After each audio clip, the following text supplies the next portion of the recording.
Good morning. I'm Cito Beltran, and welcome to my living room. You are watching Agenda, and today is July 22, 2020. It's a Wednesday, and you are either watching us via Signal TV, channels 8 and 250, and or you are watching us via Facebook on One News PH and also on YouTube.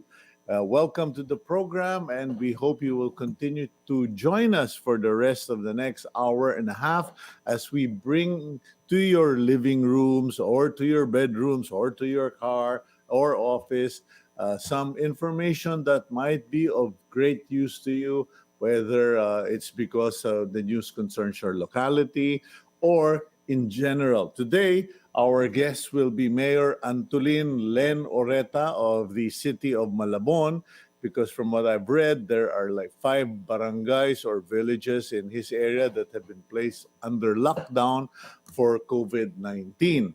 And we will find out also what is the situation in Malabon. And then after that, we will also be interviewing Undersecretary Nepomuceno Malaluan of the Department of Education to give us updates as to what the plans are for school year 2020.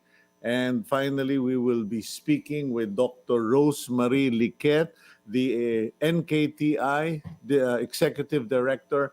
Many of you are very much concerned about COVID-19, and so are the people at the NKTI. And I know marami sa inyo nagtataka, bakit COVID-19 NKTI? Because lahat po ng government hospitals ngayon are enlisted. They have already been enlisted in the fight against COVID-19.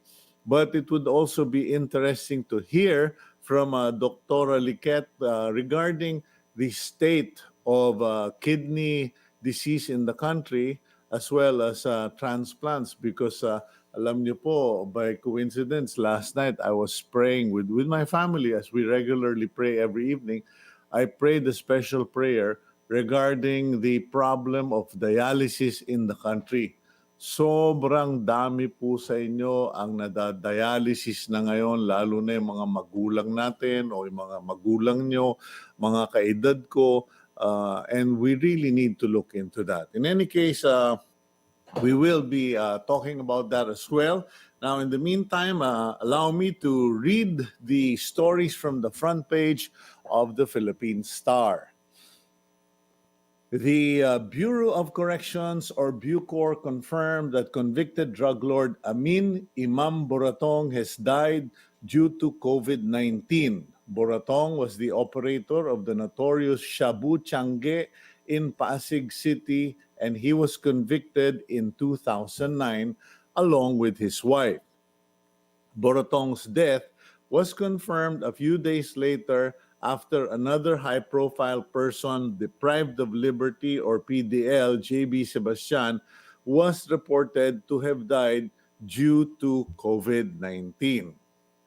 The National Bureau of Investigation, or NBI, has filed 4 counts of murder and 1 count of planting of evidence against 9 policemen involved in the deaths of 4 Army intelligence officers in Sulu.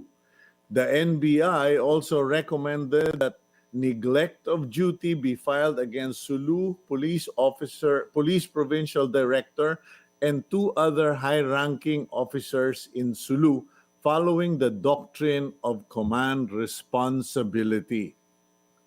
President Rodrigo Duterte has approved the Education Department's proposal to conduct limited face-to-face classes in low-risk areas. The President and Education Chief, Leonor Briones, discussed the matter Monday night, agreeing that face-to-face learning will be carried out starting January 2021. Finally, President Duterte will get a 360-degree security shield when he delivers his 5th State of the Nation address at the Batasan Complex in Quezon City. On Monday, says the Presidential Security Group, or PSG. PSG Chief Colonel Jesus Durante III said they are preparing heightened level of security measures from the previous zonas, such as enforcing additional health security measures in order to protect the president from COVID-19. The palace has previously said that attendees will be limited to cabinet members and lawmakers. And those are the primary news of significance on the front page of the Philippine Star. And if you want to get the full story, please buy a copy of today's Philippine Star or go on their own online platform to read more about the news. Now, before we get into our interviews, I'd just like to point out something. Yesterday, news came out of a survey that showed that the Philippines and the Filipinos have the second highest compliance in wearing face masks, second only to Singapore. Now, that is very good news. And it proves the point that Filipinos are actually conscious, health conscious, and ginagawa po natin yung nararapat at sumusunod tayo sa batas. Bagamat may konting pasaway. Now, the reason I chose to bring in this commentary this early in the program is because I'd like to call the attention of authorities, experts, etc. Pag kayo po nasubuan ng mikropono sa harapan ninyo at tinatanong kayo tungkol sa mga ganito, unahin ninyo yung pagpuri. Let us first praise the Filipinos for following the law. Yesterday, I already questioned whether, in fact, Filipinos were being disobedient because the president said to the police should arrest all people not wearing mask. Eh, ang tanong ko kahapon, sigurado ba na tama yung impormasyon na binibigay kay presidente? Kasi sa lahat ng napuntahan ko, nadaanan ko, naka-drive-by ako, wala akong makitang hindi nagsusuot ng mask. So sabi ko, baka naman isolated case ito, katulad doon sa sinasabi nila sa Cebu. Now, the irony was yesterday when a news team, actually of GMA7, went around to ask government officials, public, anong masasabi nyo tungkol dito sa survey na ito na mabait daw at masunurin ang Pilipino sa pagsuot ng mask. May mga tao na inuna yung puna. They commented critically first before acknowledging the sacrifice of millions of Filipinos. Yung iba sabi, nagmamask nga, hindi naman tama yung pagsuot. Kung di pala tama yung suot, di magturo kayo. Huwag kayong mamuna. Magturo kayo. May nagsabi, meron pa rin mga pasaway. Kahit sa ampong lugar may mga pasaway. So I just want to point that out. And I'd like to attach a Bible verse to that. Therefore, encourage one another and build each other up just as in fact you are doing. Let's encourage each other. Magsuot po tayo ng mask, maghugas ng kamay, mag-social distancing. Huwag po tayong manakot kasi alam niyo yung Pilipino, pag tinakot nyo, lalong nagiging pasaway, lalong nagagalit, lalong naasar. Because I think deep down inside, we insult the intelligence and the good nature of Filipinos. Let's encourage one another. Wag po kayo, iwanan nyo na yung pagko-comment sa amin. Kami binabayaran para magkomentaryo. Kayong mga nasa gobyerno, lalo na yung mga health expert, magturo kayo. Huwag kayong mamuna. Okay, let's go to our next portion, our interviews. We have on the line Mayor LenLen Oreta of Malabon. Sana nandiyan na. Iyan. Mayor Len, good morning. Good morning, Cito.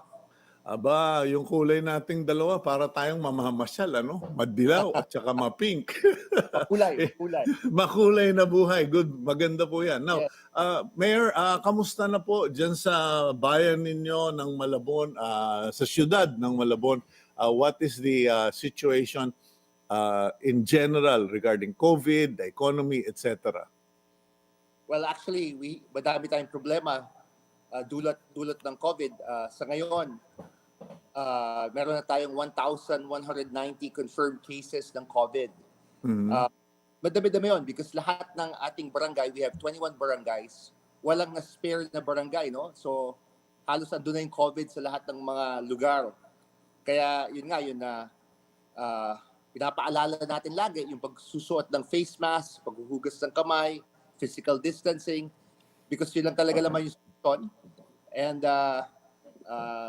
mahirap yun, mahirap yun na pwede mangyari kasi pwede if we get COVID at mahina yung katawan natin, pwede tayo mawala na dito. So, Yeah. pinapaalala natin sa mga residente natin na kailangan lagi tayo nag-iingat kasi kung hindi man tayo mag-iingat, baka ang mapasama yung mga pamilya natin, mga minamahal natin sa buhay. So, Mayor, matanong ko lang, Mayor, ano? Kasi napag-isip-isip ko, alam mo kaming mga tumatanda na, medyo lumalawak na rin yung aming pananaw. Napag-isip-isip ko kasi yung bang pagsusuot ng mask, social distancing, malaking problema ba yan sa Malabon? Or ang problema ba ninyo, kasi may mga nagsasabi namang expert, kahit anong gawin yung social distancing, kahit anong gawin ninyong paalaala, kung ang katotohanan ay para kayong nakatira sa lungga ng langgam, hindi natin maiwasan. I don't mean that in a derogatory sense. No? I'm talking in terms of population density, congestion. No amount of social distancing and wearing mask is going to win the war for us kung lahat tayo parang nakatira tayo sa isang lungga ng pukyutan o sa lungga ng langgam. actually, yung sinasabi nyo nga po, no? Because right now kasi sa tulong ng National IATF, we've been having some talks with Secretary Duque. In fact, now they're trying to use the Daravi model from which they got from India, no? Kasi Okay. madami formal settler areas. Actually, the using face mask according to the study really helps. Ang atin lang kasi nga kailangan ginagamit natin yung face mask ng maayos. Actually, I've been going around the city and nakikita ko nga madaming hindi tamang pagsusuot ng face mask. Kaya kailangan pinapaalala sa kanila yung tamang pagsusuot kasi okay lang naman kung hindi dikit-dikit, kung malayo sila, nag-iisa sila. That means may physical distancing, pwede mo tanggalin kasi mahirap naman talaga huminga ng naka-face mask 24 hours. Kailangan mo tanggalin. But pag nakadikit ka sa madaming tao, malaking bagay talaga na suot mo yung face mask na tamang proseso. No? Yung talagang naka-cover yung ilong at saka yung bibig. Kaya yun pinapaalala natin sa mga residente natin. So sa mga residente ng Malabon, nagsusuot sila ng face mask. Kanya lang may mga nakikita kang hindi tama o hindi marunong gumamit. And in fact no, may nakita nga akong Facebook post pinicturean si Secretary Duque, sabi kahit ngayon DOH Secretary, kuminsan namamali ng pagsuot. Kasi siyempre, alam mo, tayo, sa sobrang busy, suot tayo ng mask, yung pagtingin mo, baliktad pala. So it's really more of information dyan sa Malabon. Yes, it's being conscious that the COVID is everywhere. So Wala ka bang mga nasasakupan? Don't you have constituents na mga artista, mga singer, mga celebrity? Kasi alam mo, may gusto sana ako i-suggest sa iyo, Mayor, baka sakaling umpisa natin dyan sa Malabon, mag-click na sila yung gamitin mong mag-campaign ng social distancing, wearing mask para sa mga tiga Malabon. Kasi ito yung feedback na natanggap ko, no? Pag nakikita kasi ng tao, politiko or politically ambitious people na sila yung nagmemensahe, parang turn off na. Kasi siyempre, government ang government ang nagpapa-quarantine. So medyo nega na towards authority. Tapos politika pa yung magsasabi, mag-face mask kayo. Biglang malalaman mo, na COVID. Meron ka bang mga celebrities dyan na pwede natin panawagan? Well, meron tayong kakilala. Akaso, barangay captain siya. So, hindi, she's in the person of authority. But actually, Okay. the campaign na mas safe sa Malabon, meaning wearing the face mask, but it's ordinary person. No? Para siyang, in fact, magiging COVID vlogger siya. So, pinapaalam niya, he goes around inaalam sa mga tao ano alam nila about COVID, tapos Yeah. inaalam yung kaalaman nila. For example, kung sabihin, yung COVID na yan, hindi yan yan, baliwala yan, parang flu lang yan. Then they check. So we have a campaign. Yeah. Social media. Mabuti yan, Mayor, no? Kasi believe it or not, the other day, I had two people known to me personally. One is a associate at work, hindi sa media, pero nakakatrabaho ko. Yun yung tamang term, nakakatrabaho ko. And another one, dating nagtatrabaho sa akin, parehong tinamaan ng COVID. So now, it's real for me. Dati, mga malayo, pero ngayon talagang within my circle. Tapos, yung isa sinabi sa akin Sir, COVID positive daw ako. Paano ba ang dapat kong gawin? It dawned upon me that it's true. There are so many people who don't know what to do. And then last night, a friend of a friend of a friend called us and said, our friend thinks they're COVID positive.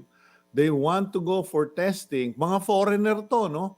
And sinabi na, we don't want to be tested because the technicians told us that if we test positive, we will be sent to a quarantine isolation facility. Parang sabi ng foreigner, laki-laki ng bahay namin, dadalawa kami dito sa Pilipinas. Pagkatas, quarantine pa kami. Paano yung bahay namin, aso namin, etc. Ano ba situation? Paano ba nyo ginagawa dyan sa Malabon? Actually, ang mga kina-quarantine, actually, may problema nga sa quarantine because the local isolation centers napupuno na. So we can't even take everyone. No? Okay. So some we try to send sa national. In fact, madami kaming napadala sa Clark. No? But kung may space, isang tao, may space siya, may kwarto siya, may banyo siya, di mas mababantayan lang siya, he could stay in his home. Doesn't mean if you have a space, you can stay.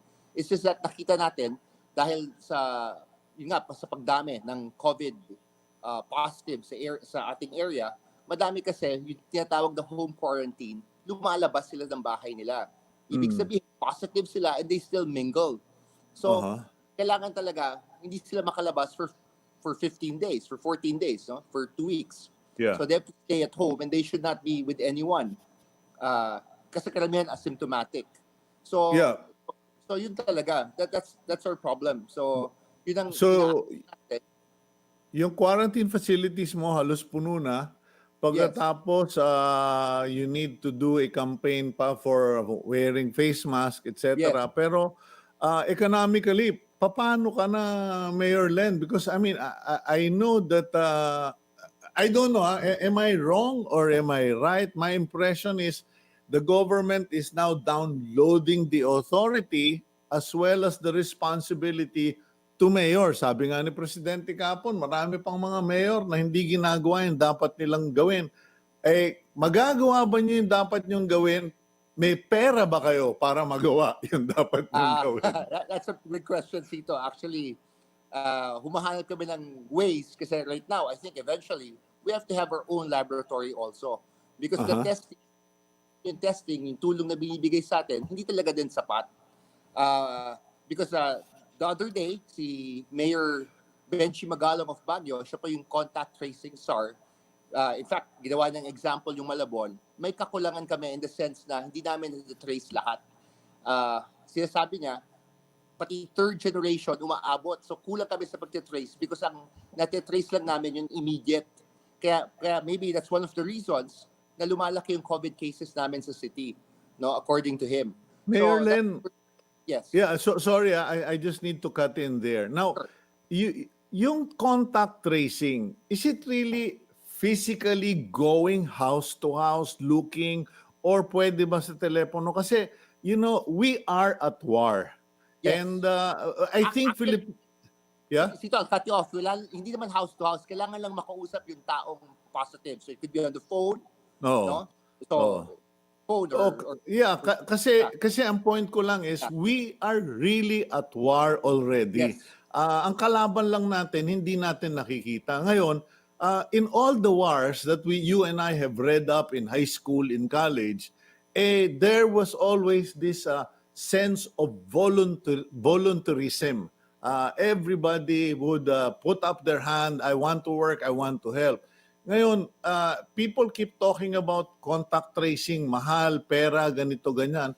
Pero baka naman marami, and I know may mga naging kaibigan ako dyan sa Malabon, malalaki ang mga puso. Why don't we start with volunteers?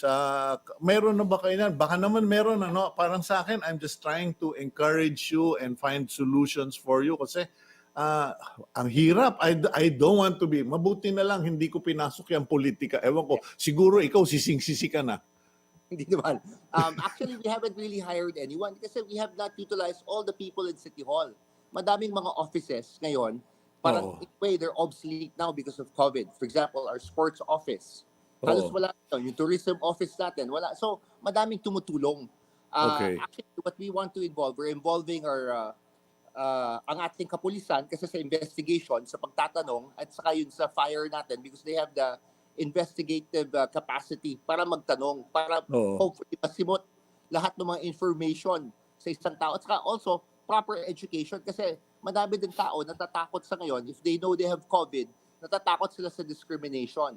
So, that's madaming factors. At saka madaming mga biases na kailangan matanggal, no? Because ngayon, parang pag may COVID ka, parang sa akin ngayon, pagkaraniwan na yun because parang nakikita ko, we're all bound to get it somehow.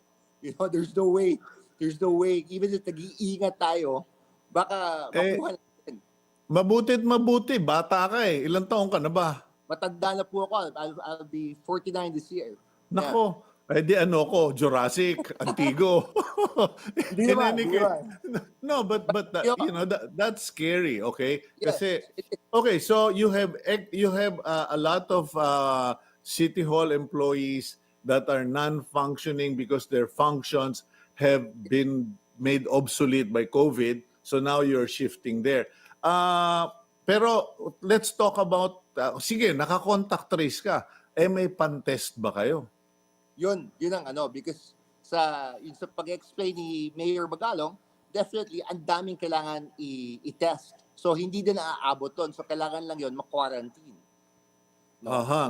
Now, yung quarantine ba ninyo, does it work? Kasi nakakausap ko yung iba-ibang mayor. Huli ko nakausap recently si Mayor Alfred Romualdez dahil kachokoran ko yan sa church. Sabi niya sa akin, Cito, dito sa lugar ko, ang mga COVID-19 cases most wanted. Meaning, hindi naman sila kriminal, pero most wanted sila yung hinahanap ng mga pulis. So, para ma-test sila. Ngayon, apparently, those that they have confined to hotels actually get healed. Sabi niya, they work 14 days. Pauwi na yan. Yung iba nga, a few days, a few weeks lang, wala na. Ano pala, false positive pala. But in your area, yung bang quarantine procedure, does it work? Gumagaling ba ang tao? Gumagaling naman po talaga. Kasi ang point naman sa quarantine, para hindi ka makahawa.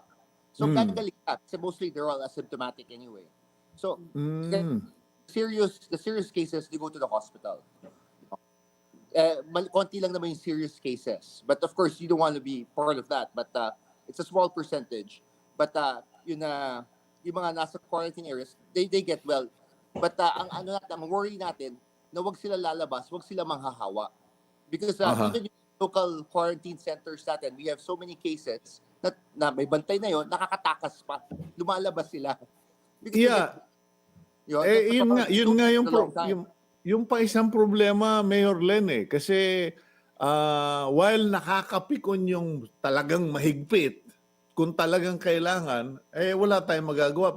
But how do you call things a lockdown kung nakaka-deliver? Kanina nga, bago ako nag-umpisa, nag-deliver pa itong Shopee. Kailangan ko lang talaga yung pinamili na yun. Pero yung isang barangay na alam ko dito sa Pasig, Barangay Oranbo, sabi, wala nang mga deliver.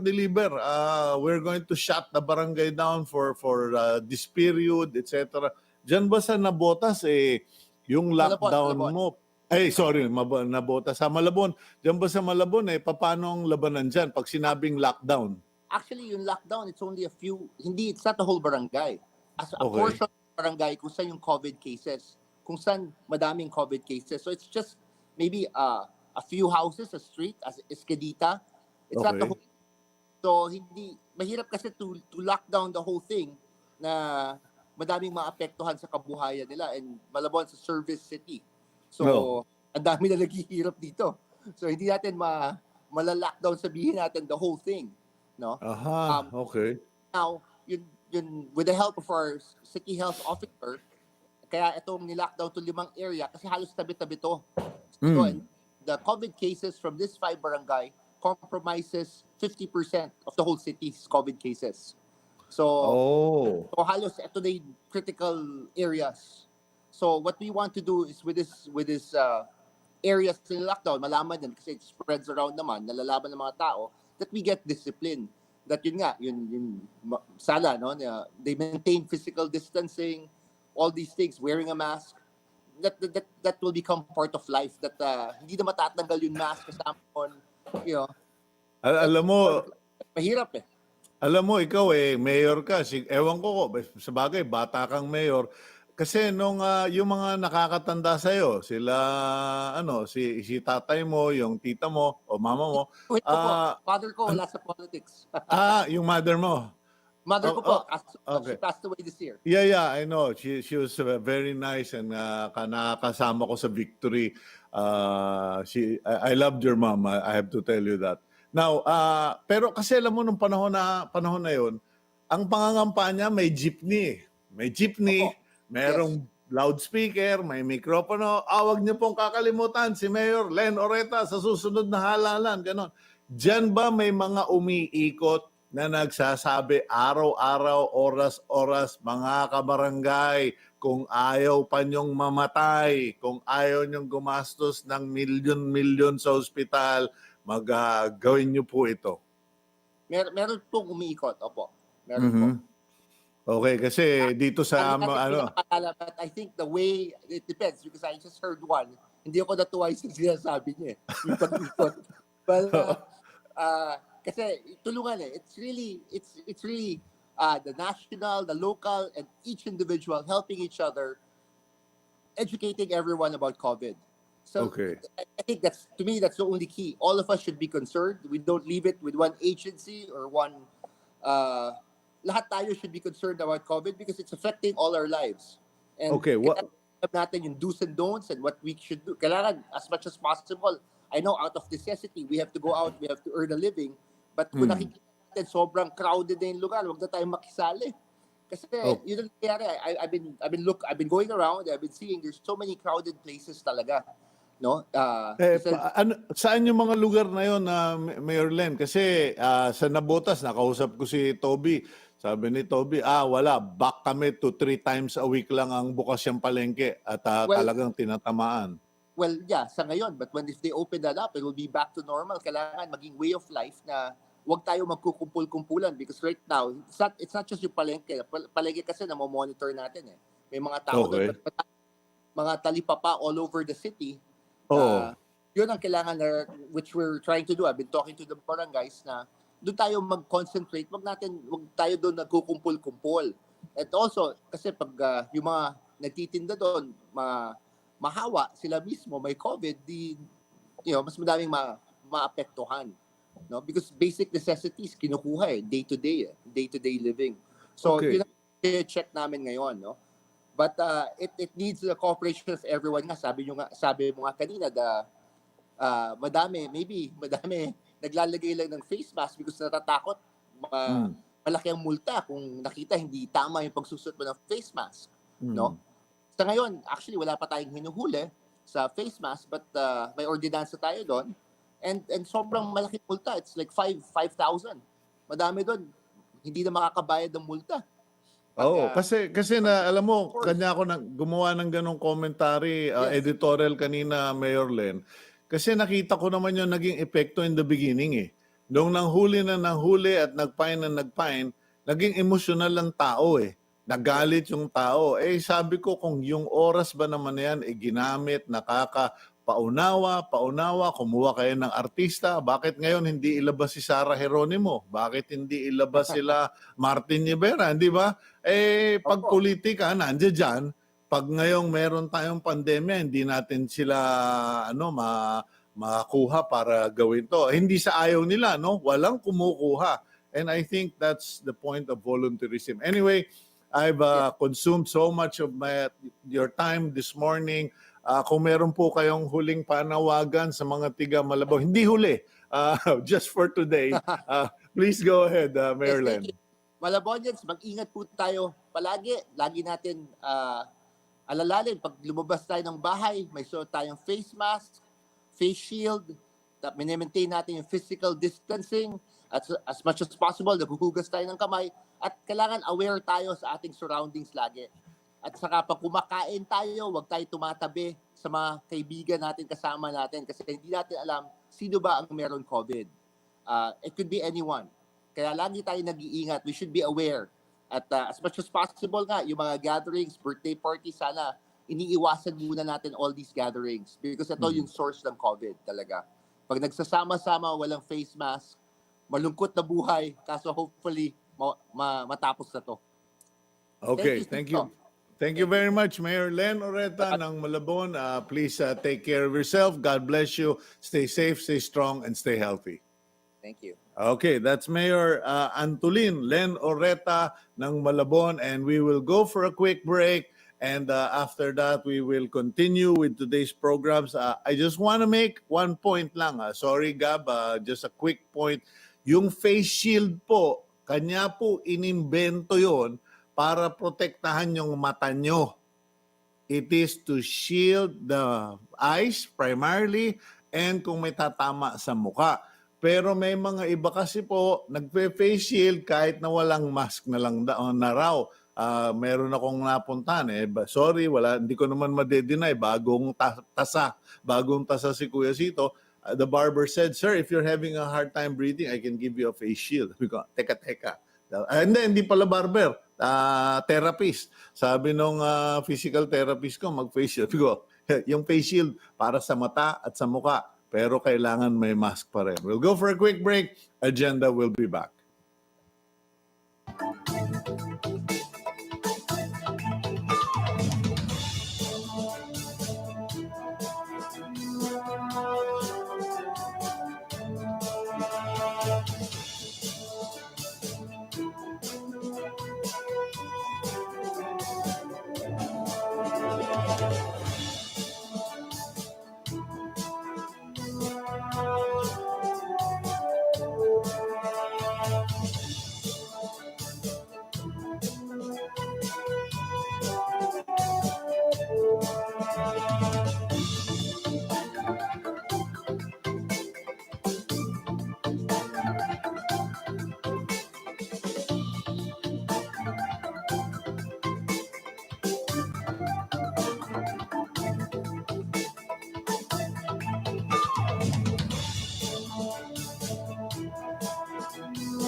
Welcome back to Agenda. I'm Cito Beltran, and you are watching us via Signal TV, channels 8 and 250, as well as the Facebook platform of One News PH and on YouTube. Okay, before we start with our next interview, I just want to remind everybody, baka hindi po nyo napapansin, madalas na po ang ulan. In fact, here in my small abode, medyo napansin na naming mag-asawa na dumadami yung arrivals ng lamok po. And as you know, with the rainy season, with the mosquitoes, what are the chances? Hindi ko naman po hinihiling ito, pero baka na naman yung dengue. So while we still can, I would just like to encourage all of you, please, this weekend or even later today, kung kayo naman ay nasa bahay lang naman, checkin nyo na yung paligid nyo. Check your roof, your gutters, your roof deck, yung mga halaman ninyo for water. And kung may paraan kayo, either bumili kayo ng mga mga mosquito zapper ba? Yung may kulay violet na ilaw para pampatay. They're very effective. I have had them in the house for several years na. They're very effective. Nag-cut down na kami sa kakagamit ng mga insecticide, etc. Of course, dahil bukas naman yung bahay, may mga namimiesta, namimisita. So please make sure you have that because we don't want a spike na of may COVID na, may dengue pa. Ay nako, problema na talaga yun. Now, let's go to our next interview. He was the former corporate secretary and trustee for Action for Economic Reforms. He is now the undersecretary at the Department of Education and chief of staff of the Office of the Secretary of DepEd, none other than Undersecretary Nepomuceno, Nepo Malaluan. Yusek Nep, good morning. Yes, good morning, Sir Cito, and to all of your televiewers. Okay, looking good. Parang ikaw yung sportscaster sa get-up mo. In any Mas case, mabuti yung may headset. Oo, alam mo, mabuti nabanggit mo kasi a lot of people are now going into this kind of technology and nanonood pa rin sila via computer, walang headset, hindi nila alam na may echo, hindi maganda yung quality. But you are wearing a headset and a microphone to boot. So in any case, thank you for taking our call, making time for today. Ano na ba ang latest dyan sa DepEd? Alam mo naman, malakas kayo sa akin. Mahal ko ang secretary ninyo. Yes, thank you very much. We are, ibig sabihin, at our readiness campaign for the opening on August 24, which we would like to assure everyone will be on pure distance learning through various modalities. Meron tayong printed modules, digital offline. Meron din tayong online kung merong connectivity and gadgets. Our households and learners do not have to get connectivity or buy gadgets. We will adjust to the requirements of the learner and the households in delivering learning opportunities for this coming school year. Okay, time out. Time out. Pasok lang ako. Ibig mo sabihin, kasi alam mo, napabalita, Yusek Nepo, napabalita, ang daming tao ngayon pumipila dyan sa mga tindahan ng mga computer, namimili ng pyesa-pyesa para makabuo lang.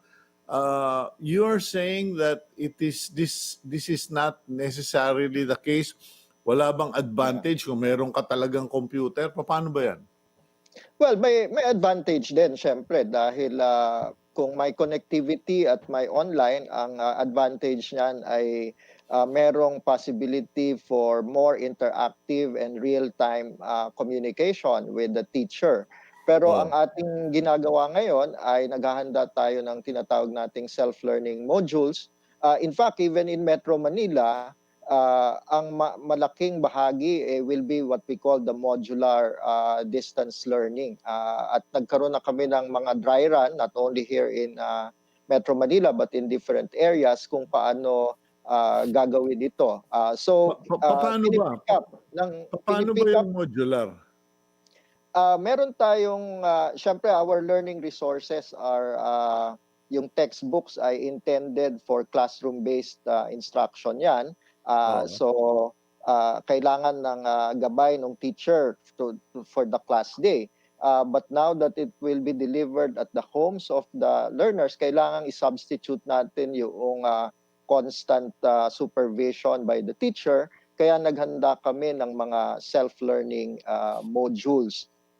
So ito ay ibig sabihin, in the module itself is the guidance on the lesson, the activities, may mga activity sheets tayo to complement yung textbook so that the learner can do the study guided by the module itself kung kaya na niya ang independent learning, or also aided by the parents or other member of the household in partnership, in instructional partnership with the teacher. And yung teacher naman ay nagko-communicate.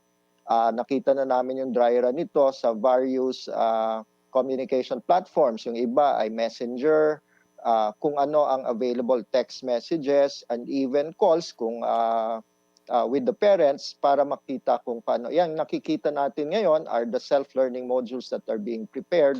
And these are picked up by the parents in schools and in strategic areas, or kung hindi talaga nila ma-pick up, hinahati dyan sa mga tahanan. And we have already had the dry runs to this. And in fact, this coming August, by the second week of August, we will have a national demonstration of how it is going to be done for the benefit of our parents, learners. Pero ngayon, ongoing na, Sir Cito, yung pakikipag-ugnayan natin ng mga magulang at nung klase ng mga teacher at saka nung klase niya. Kasi kaya meron tayong survey during the enrollment, and ino-organize na yung classes at nakikipag-communicate na ang mga guro natin sa kanilang mga mag-aaral at sa kanilang mga magulang even as we speak. Okay, so na-deliver na ba yung mga materyales para sa mga estudyante at magulang? Hindi pa na-deliver. Ang nagkaroon pa lang kami ng dry run nitong last few weeks. Ongoing pa rin ito, and the national dry run. So ang mobilization natin pagpasok nitong Agosto ay magkakaroon na ng mass mobilization for the picking up and delivery of these learning resources. Kasi Yusek Nepo, it's already July 22. You have just 1 month and 2 days or 1 day before opening of classes. Tas kailangan pang ma-familiarize yung mga magulang at mga bata doon sa mga materialis na yon. Hindi sa pinagdududaan ko, no? Kasi sigurado ko yan ang mga magiging tanong, lalo na nung the people who live in island barangays, island municipalities, batay, kasi kayo naman expert na kayo sa lahat na ito eh. Sabi nga, minamanin nyo na yan. Pero ngayon pa lang ba tayo makakatikim nito na napakaraming material ang i-disperse natin sa napakaraming estudyante? Well, we must take into account na marami talaga dahil 20 million ang ating as of today, ang ating enrollment sa public schools ay umabot ng 20.5 million as of yesterday afternoon. That's 91% already of our enrollment levels of last year. But you have to consider na yung malaking numerong yan ay you can put it in a micro level at the school and the class level. At yan ang pinaghahandaan ng ating mga regions, divisions, and schools. At ang pakikipag-ugnayan nila ay with the local government. So I suppose the production of the materials naman are not going to be done it's not centralized. Siguro yes. kalat naman. For the first 2 quarters natin, which is up till December, ay ang naging decision ng Department of Education is to download the funds to the field. Precisely for what you mentioned na Ibig sabihin, kung centralized kasi yan, you can imagine the logistical nightmare that we will face. Correct. At least ito, kung merong mga eskwelahan na ibig sabihin, maatrasado ng kaunti, but on a general level, we will be able to reach them at the time that we will start the classes. Ang ating target and what we have been working on is to make sure that the first quarter learning resources are ready and distributed at the first day of classes by that time. So at least yun, napagliwanagan natin kasi siyempre karamihan lalo na yung mga kaedad ko ang thinking centralized pa rin. Pero dahil new modern naman ang DepEd, papakalat na yan, download na lang, papa-imprenta doon sa kanilang respective municipalities, cities or barangays if need be, and then it will be distributed locally. So even the logistics is reduced kasi sabi ko nga, naku, saan sila kukuha ng pera kung lahat manggagaling sa Manila at ipapadala sa iba-ibang lugar. So that fear is no longer there. The distribution will happen. So now, what about the technology? Ano ba yung primary technology of instruction? Well, the backbone of this is as I mentioned, itong self-learning modules, yung textbooks ay gagamitin pa rin. But if there is a connectivity and gadgets in the household, then it will be supplemented by online and digital platform. At yung but ating I was referring to the teachers, Yusek Nepo. Paano sila magtuturo?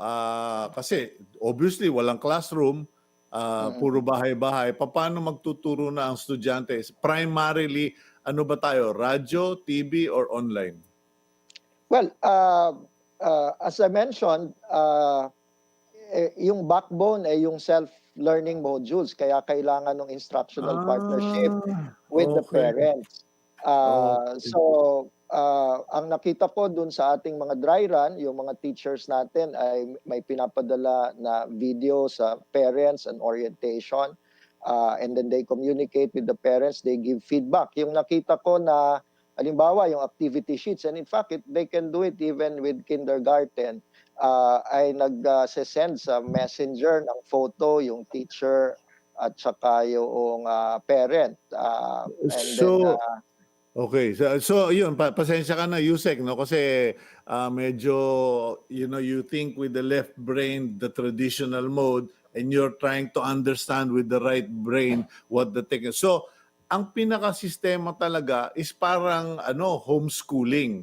Yung nanay o tatay ang magiging guro, yung teacher, supervisory level na binabantayan, tama ba yung tinuturo at paraan ng pagtuturo. Is that correct? Yes, but kung merong online facility, then there can also be online classes that is conducted by the teacher with the learner. So tama yung sabi mo na homeschooling. Kaya ang mga nakita ko din dun sa mga dry runs natin, meron minsan isa, dalawa na walang capacity yung household to assist the learner. Yun ang ginagawa nila ng solusyon through partnership with other parents in the barangay, na parang may instructional partner na nag-tutor dun sa mga bata. And that's where the partnership is happening. As I mentioned, ang isang teacher, halimbawa, ay may klase na 30.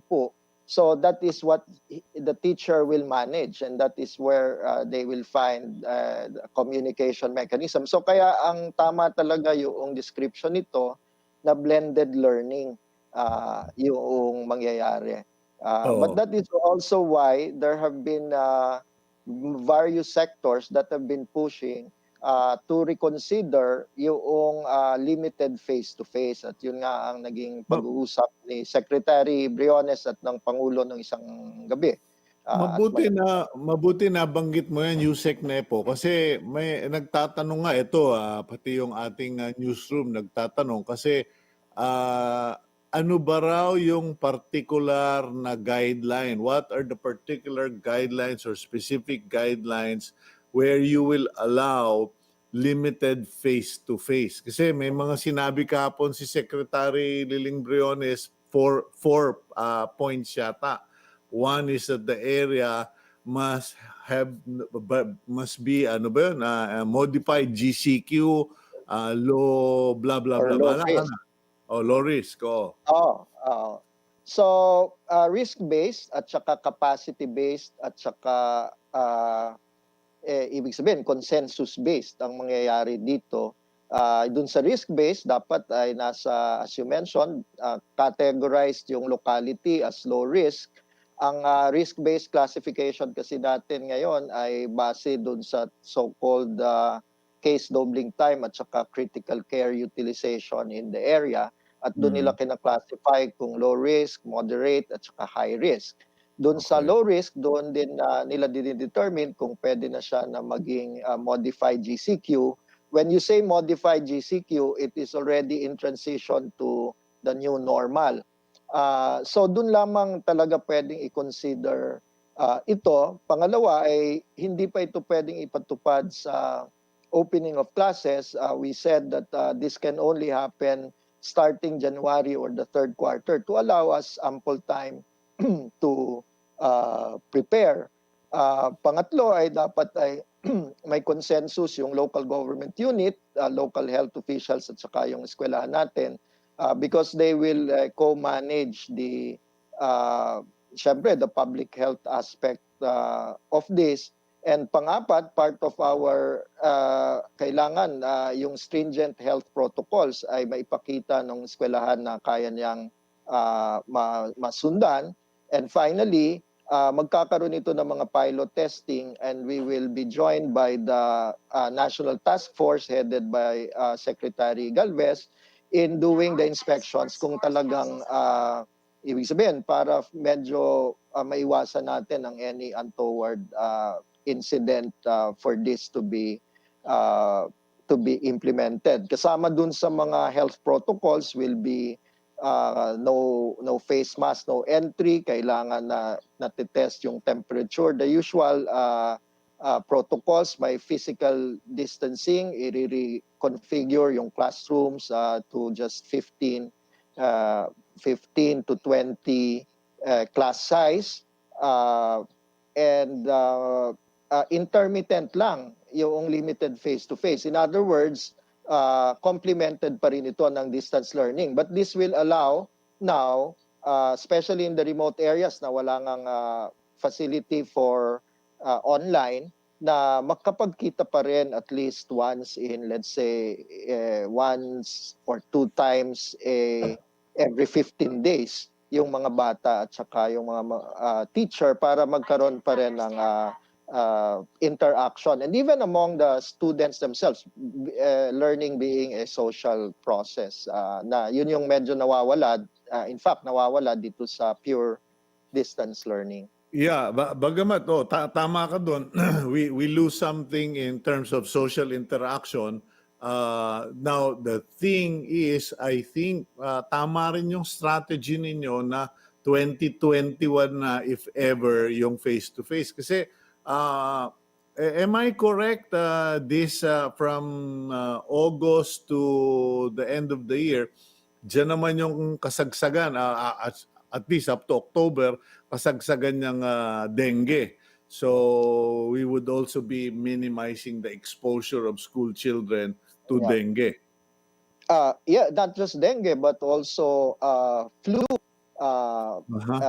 which can be a confusing manifestation, non-COVID, but also in other words, you can imagine the management because it is a respiratory symptom and it will be treated as a possible suspect case kung magkaroon ng flu within a class or adult. So talagang hindi lang yung pag-iingat natin kaya ginawang Enero na ito, kung hindi talagang kailangang i-prepare din lahat. Kasi, I mean, you remember yung meron tayong teacher na nagpalit, for example, yung dun sa graduation ng face mask. So this really needs a very thorough preparation because we know that the health safety are of primary concern at this time.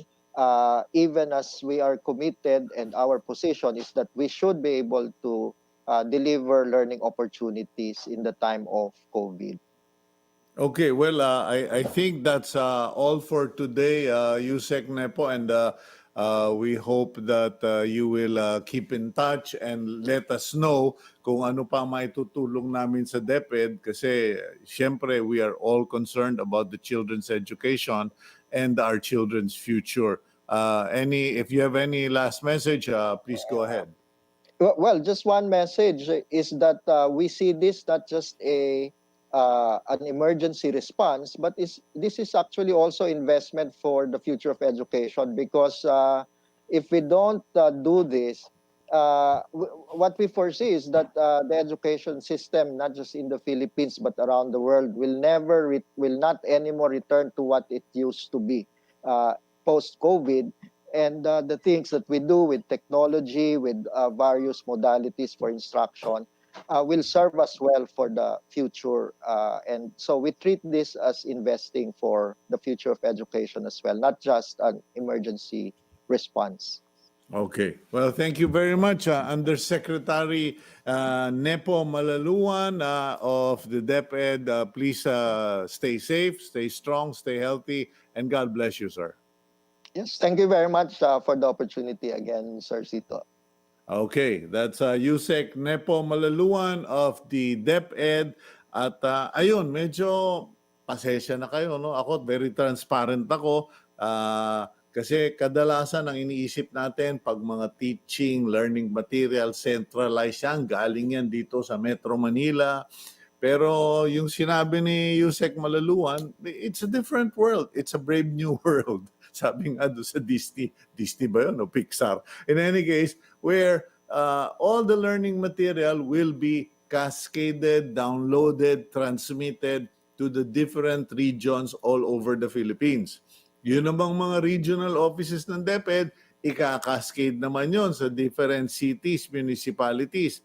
At sila na ang mag-iimprenta, magda-download, magkakarga sa USB or what have you.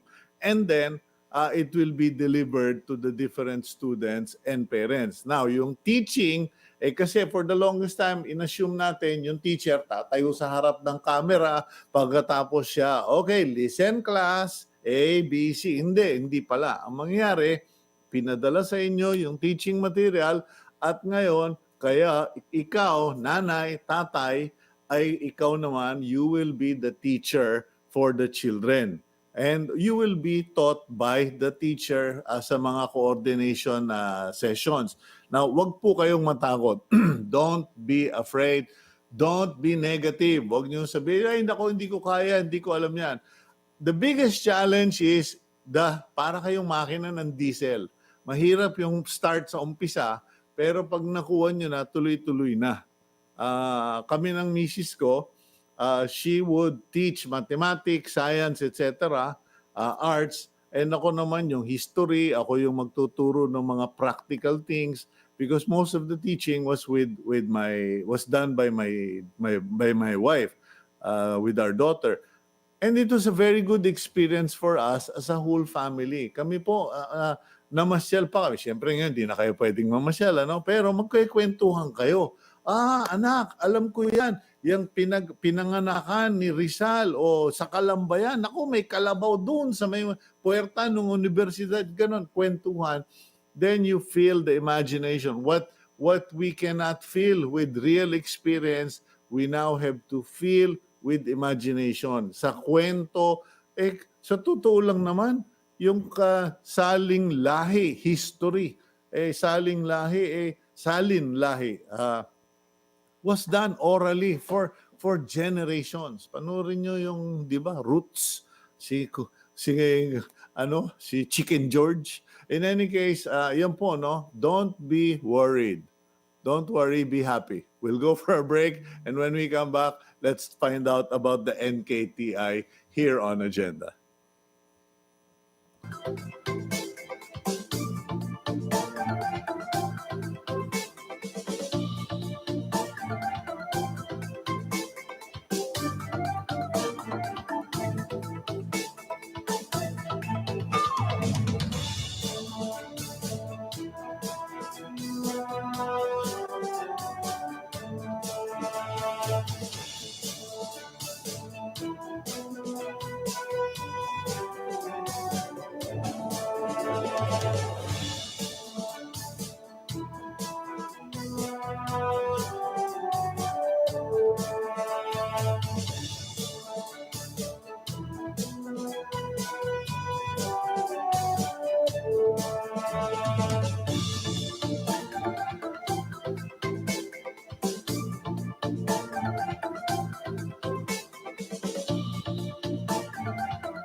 Okay, you're back here on Agenda, and just a reminder, also kanina nabanggit ko na sa inyo yung lamok, yung dengue, etc.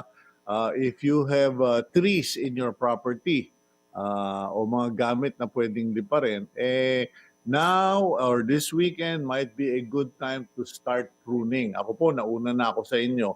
A few months ago, nagtabas na kami ng mga punong kahoy sa lugar namin sa Lipa, because that's where many Filipinos miss out. You know, you love your trees, but you don't prune your trees. Matututo naman kayo sa YouTube. Maraming turo doon paano magpanipis ng punong kahoy na hindi mo nasasaktan yung punong kahoy. Because, you know, every year, that's always a problem. And now, under COVID, if we get hit by typhoons and trees start falling all over the place, what are the chances that it will take forever for the garbage or the debris to be removed? So kung maaari lang po, ngayon pa lang, umpisahan nyo na yung pagpapanipis ng mga punong kahoy na alam nyo, pag tinamaan ng bagyo, ay baka humarang pa sa kalsada ninyo. And call out to the barangay captains. Pag-isipan din nyo yung bagay na yan, kasi baka hintayin pa ninyo kung kailan tumama ang bagyo, maindulto kayo sa sakit ng ulo. Okay. Let's go to our final interview for the day. Let's bring in the first woman kidney transplant doctor. Yun, sabi sa akin dito, first woman kidney transplant doctor, the executive director of the National Kidney and Transplant Institute. Sana tama yung pagkabasa ko, Rose Maria Liquete. Dr. Rose, good morning po. Good morning, Sir Cito. Good morning sa inyo. Ma'am, pag sinabi bang executive director, kayo na yung pinaka-boss ng lahat dyan sa NKTI? Yes, medyo. Okay. Kasi hindi ko nakabisado yung mga title niyo diyan eh. In any case, needless to say, I love your hospital. Madalas nagpupunta diyan yung nanay ko at malungkot man, diyan siya pumanaw pero diyan din siya inalagaan, inaruga ng mga doktor ninyo. And I will always forever remember the kindness and the care that my mother received at the NKTI. Ngayon, kamusta naman po kayong lahat dyan? We are, sabi nga namin, kinakaya namin. No? But the problem is that sa health worker side naman, dumadami ang patient, healthcare worker namin na nagpa-positive. So, para bang less na ang aming manpower, natin. Ang gusto sana namin, being a transplant center, no? Transplant center tayo, a specialty center. Sana hindi kami nagiging COVID center because with the dwindling healthcare worker also, dumadami din ang mga pasyenteng nagpa-positive. So, kami. And being a transplant center, immunosuppressed ang aming mga pasyente. Madaling mahawa, di ba? So, Correct. dilemma ngayon. At saka yung dialysis, bago ka makatransplant, ang mga pasyente nagda-dialysis din yan. May kidney problem. We have our own chronic patients na nagda-dialysis. Punong-puno talaga yon. And then we added some dialysis stations para to take care of dialysis patients from outside. Lumilipat sila sa NKTI kasi ang ibang dialysis centers nagsasara. They don't want to accept positive na patients. So yan ang sitwasyon namin ngayon dito. Hindi pa pwedeng i-request yan kay Secretary Duque kasi ako na yung mag-editorialize, ano? Ako na yung mag-opinion. Kasi parang it defies common sense and medical protocol. Kasi pag dialysis, transplant, dapat almost sterile condition kayo para walang rejection, walang contamination, walang infection. Hindi ba pwedeng mag-special request na Mr. Secretary, transplant facility po kami, hindi po kami dapat tumatanggap ng mga highly infectious patients? Tama ho yan. Actually, from the very start, noong nagsabi na nga, lahat tayo magkakapacitate mga hospitals, from the very start, nag-manifest naman ako that being a transplant center, sana hindi kami magiging referral ng mga pasyente, no? Pneumonias yan in general. But then, we only had a small triage. Sabi namin, pagka ito ay positive o may pneumonia, hindi na dito, refer na natin sa ibang ospital. Ang kaso, napupuno din noon ang Lung Center, ang East Avenue, ang ITM. So we were forced to expand our emergency room. Kaya if you remember, we had some tents. Yeah. Mga tent kami sa labas. Kasi hindi mo basta ipapasok sa itaas nang hindi natin na-screen ang mga pasyente. Kailangan ma-swab namin, ma-chest x-ray. Yeah. Dr. Rose, I don't want to be heartless. I don't mean to be heartless or indifferent. Pero given the fact that you are a transplant facility with very serious or critical condition patients already, hindi ba pwedeng ilagay na lang dun sa harap ng gate, we only accept by appointment kidney, liver, transplant patients and dialysis non-COVID? Kasi parang lalong hindi pupunta sa ospital ang mga tao pagka ganyan na alam mo nang may tama ka, pupunta ka pa sa ospital, nasasalubungin ka ng mga COVID patients. One time naglagay kami niyan, not really one time. We are full already para na lang ma-disseminate na sila. But then, most of these patients who came, nahirapan na huminga Wala ka nang tatakbo na lamang sa emergency room, tatakbo na lang, mag-resuscitate ka na. So wala kang magawa kundi bigyan man lang, malapatan man lang, di ba? Yun na dumadating sa amin. But then, and then we call other hospitals. Hindi rin nila matatanggap, puno na rin kami. And then, kaya nga nananawagan kami lagi na sana mga renal patients man lamang ang sa amin. Pero kahit na hindi renal patient, pumupunta rin dito. Lalo na Quezon City people. Nandito kasi malaking incidence ng mga positive. Quezon City kami, syempre takbuhan din kami. Puno ng Lung Center, puno ng East Avenue, yun ang sa paligid namin. At responsibility na rin namin na alagaan sila pag nasa doorstep na rin namin. Ngayon, may ibang pasyente naman, pag nakikita nila, ay, sa tent lang pala kami. Kaya, meron nang nag-a-arrest doon, hindi na kami maasikaso. Sila na ang kusang umaalis. And we have a waiver na talagang sa tent muna sila. Because hindi nga natin, nakikita ninyo siguro sa mga larawan, na hindi na talaga sila makakayanan. Ang aming emergency room, dapat 44 lamang ang laman, ang capacity. Umaabot kami noon ng mga 100. So saan namin ilalagay dyan sa loob?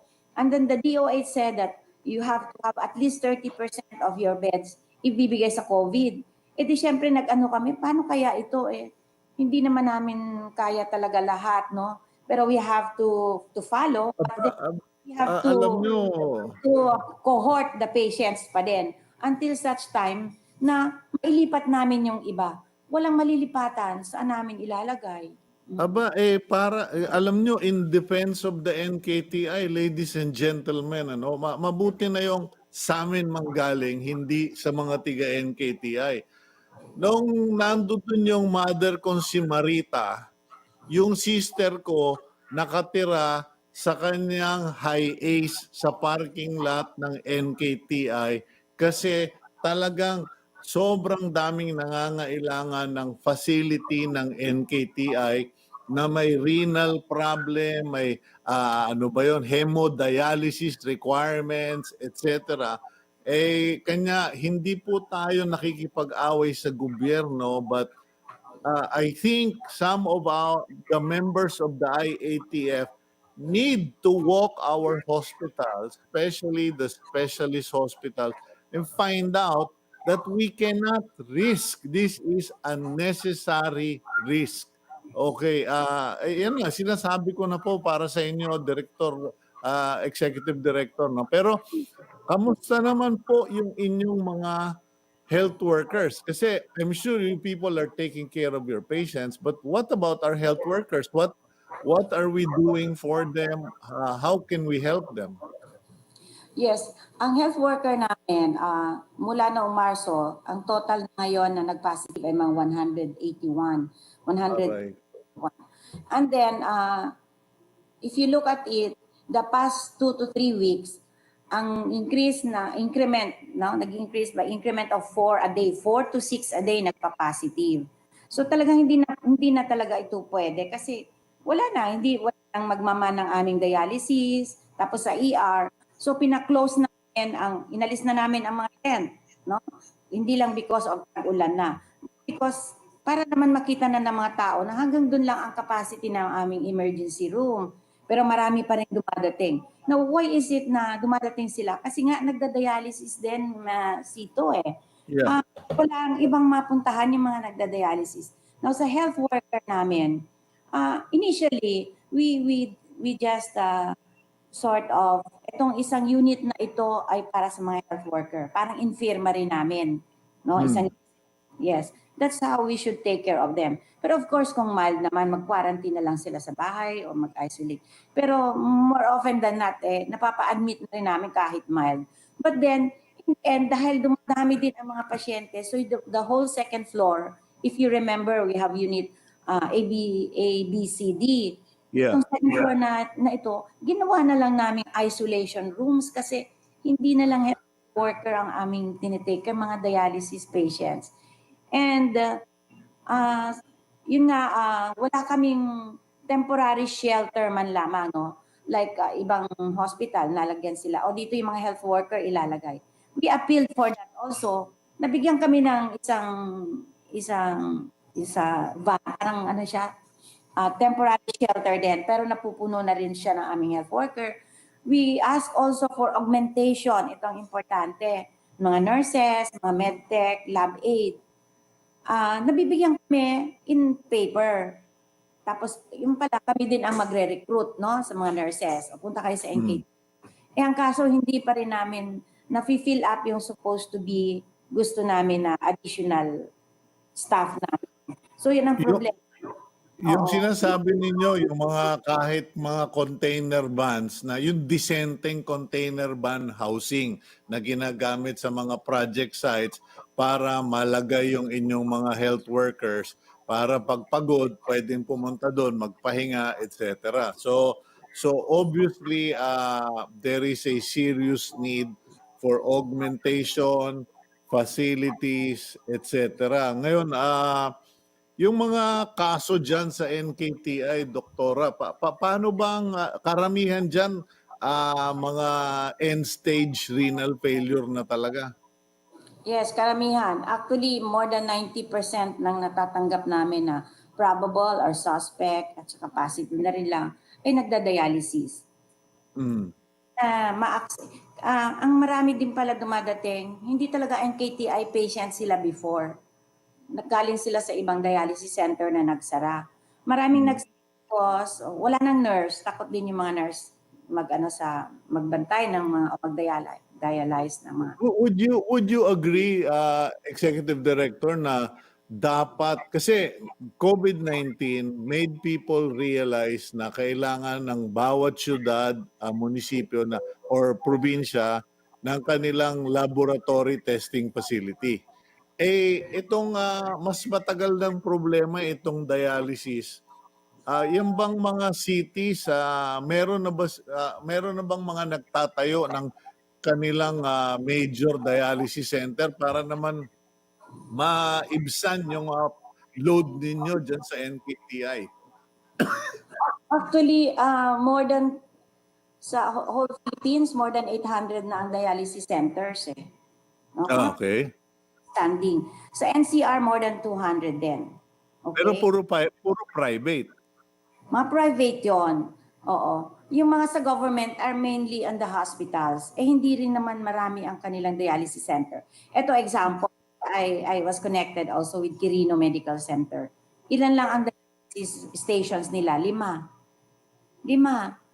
Kami sa NKTI, nag-increase na kami, naging 68 na, especially because of the COVID. Hindi pa rin namin makayanan. Ang East Avenue din, siguro mga 12 lamang ang kanila. No? So ang mas marami talaga ay ang freestanding dialysis. So nagsipagsara sila, saan sila pupunta? Dahil sa one, kulang na nurses. Number 2, ang PhilHealth reimbursement po nila, no? Lumalaki ang expenses ng dialysis centers because bumibili rin sila ng mga PPE. And then ang reimbursement nila medyo milyones na rin, no?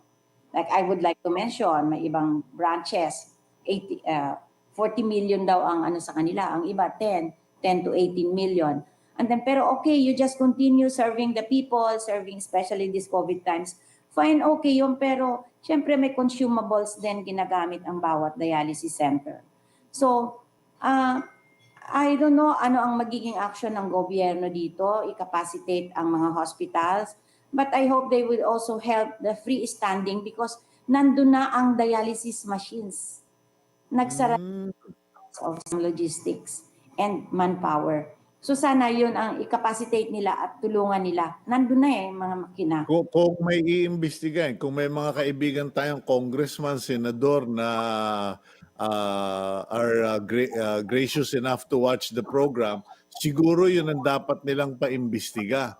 Yung estado ng mga freestanding dialysis center and how we can get them back online. Yes. Because kayo na mo problema. Magandang suggestion yun na doktora, napakagandang suggestion. Ngayon, some people would say, nako Cito, wag yung puro dialysis ang i-address ninyo kung bakit nagdadialysis ang mga tao. Ano ba yung pangkaraniwang kasalanan ng Pilipino? And I will call it a sin because in many cases, renal failure is generally a dietary disease ba or is it because of sanitation, doktora? Ang pinaka number 1 na ngayon diabetes, hypertension. Aray ko. Okay. Yes. Dietary, familial din ang diabetes, ganyan. Oh. Pinakamadalawa ngayon. So that's why if you can more or less say na nasa edad na rin yon ng mga 60s, 50s, 60s ang nagre-renal failure. Unlike before na bata pa, mga glomerulonephritis lang. Ngayon, nandiyan na 50s, 60s because of diabetes and hypertension. Comorbidities na nga yan, may renal failure ka pa, mas napaka-vulnerable ng aming population dito sa NKTI for COVID. So, hindi na kami masalihan ng COVID. Unti-unti, naglilipat kami ng pasyente. Kinukuha naman ng Jose Rodriguez ang karamihan naming mga pasyente. Pero kulang pa din kasi gusto ko sana talagang purely non-COVID na kami. No? Kasi may kami more than 100 patients na nagwo-work up for transplant. Pakunti-kunti lamang ang nagpapakita ngayon sa amin sa NKTI kasi natatakot silang magpa-continue ng work up nila. Plus, yung mga transplant na hindi rin nagpupunta for laboratory test, no? Pwedeng lahat sa home na lang ang extraction. pupunta sila dito for the test. So, kasi natatakot, mahawa kami dyan. Kumusta na ba dyan? Maski malaki ang aming laboratory, ang area namin, sabi ko, ihiwalay dito ha, ang mga transplant, unahin sila, ganyan-ganyan.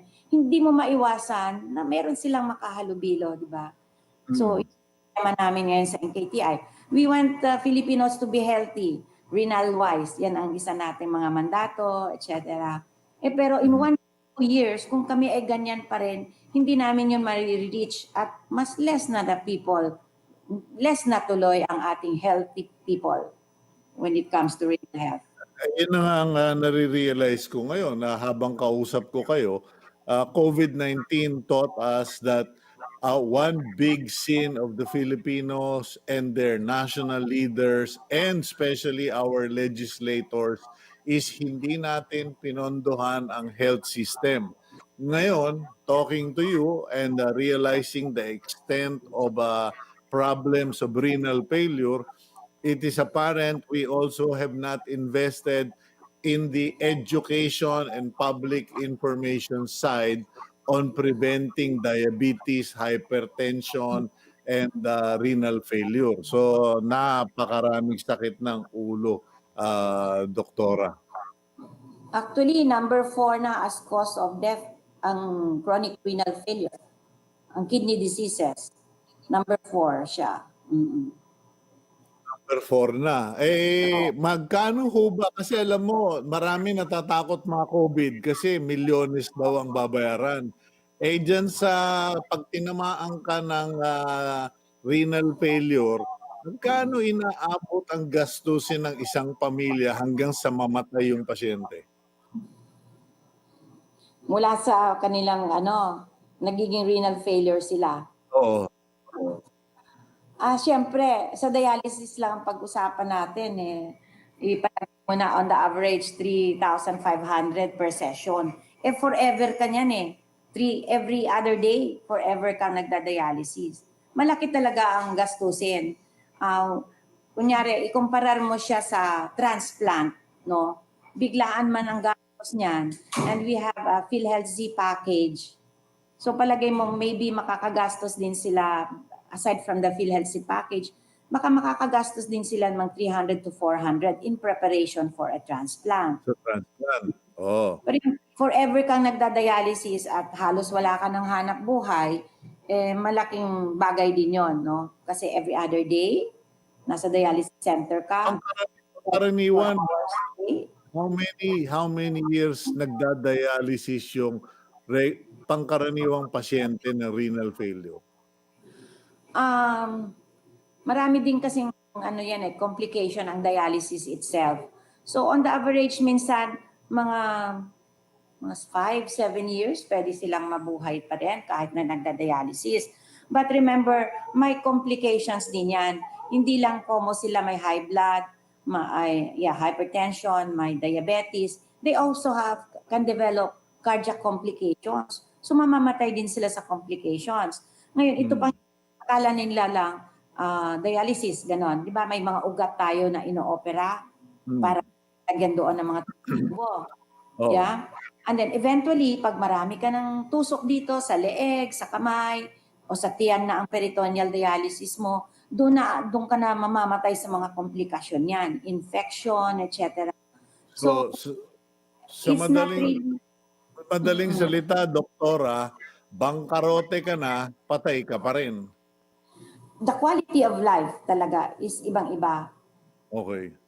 And in any case, thank you very much, Dr. Rose, kasi I really admire you. I admire the fact that you're very transparent, you're very honest, and you have the interest of the institute, the patients in mind, at hindi ka naman kontrapelo sa DOH o sa gobyerno, pero tama kayo Paano na yan? Meron kang gustong alagaang 100 transplant cases na nakalinya, nawawalan ka ng tao dahil sa COVID. So, ipaglalaban po natin yan, ipagpupursige natin yan, and pagdadasal namin na maging COVID-free at non-COVID hospital na ang NKTI. Thank you very much, Dr. Rosa Liquete, Lord. Ma'am. Thank you, Cito. Thank you very much, and more power to you. Okay, that's Dr. Rose Maria Liquete of the NKTI. At ayan po, no, I just hope that the powers that be who might have watched our interview with Dr. Rose gets the point. It is her passion and her burden and her responsibility to make sure that NKTI serves its purpose. And its primary purpose is to be a transplant hospital. Now, yes, we have a national emergency, but common sense dictates that you do not compromise 100 lives on the line and how many more there are inside the hospital just so that you can expand the number of beds. The numbers game for critical care beds does not apply for NKTI. I don't know for other hospitals, no? Pero alam niyo po yung transplant, ibang usapan yan. Kasi doon talagang sterile environment, talagang very sensitive ang pasyente, kailangan pong mga pangalagaan. And reason has to reign. Hindi po pwedeng napupuna ang gobyerno kasi critical care daw ay nababawasan na at risk na. Oh, lahat kayo kailangan expand nyo ang ayan, in-expand yung COVID capacity. Oh, tinamaan yung mga frontline workers at an average of what? For a week. Alam nyo po, sasabihin nyo, 4 lang naman a week eh. Yung 4 na tatamaan linggo-linggo, ibig sabihin, 2 hanggang 3 linggo, hindi pwedeng magtrabaho yon hanggat hindi nasisiguro na COVID-free. So, let us use reason, proper judgment, and always analyze what is the purpose of this facility. Let us not transform facilities intended for one thing and try to use them for another thing. If the government wants to increase capacity, then let's address capacity. Wag po yung you will reinvent. Okay? And I understand. And I support the government's call for more COVID beds, more COVID hospitals. Magtayo po tayo. Kasalanan nating lahat yan. Tayong mga Pilipino. That is our national sin. We did not push for more hospitals. And I've been pushing for that. If you read my columns in the Philippine Star, I have been saying the National Health, the Philippine Heart Center dapat bigyan na ng malaking lupain kung saan. Yang NKTI dapat bigyan ng malaking lupain kung saan. You know, we cannot place them in highly commercialized area na pamahalan ng lupa. Ang nangyayari po sa Heart Center, building up. Baka mamaya maging Tower of Babel pa yun. Diba? So, we need more hospitals. And kung si Ramon Anga nagtayo ng San Miguel Bulacan Airport, doon na sa Bulacan, at pumapayag naman ng maraming tao na, mas mabuti doon na kasi meron namang expressway, why not our hospitals? And please, take care of your hypertension, take care of diabetes. Alam nyo, ako po, since June 6, magyayabang akong konti, I lost 10 pounds. Binawasan ko yung aking kanin. Nag-exercise na ako.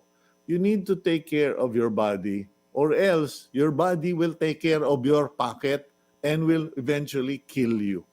Sorry to end the day with such a note, but that's it for Agenda today. Take care of yourself and continue to pray. Thank God for your blessings. Buhay pa tayo. Maraming salamat, Lord. And to my friends who have COVID-19, be thankful. Mild cases yan at kakayanin nyo yan. Magdasal lang tayong lahat and get the prayers of your friends. That's all for Agenda. I'm Cito Beltran. God bless all of you.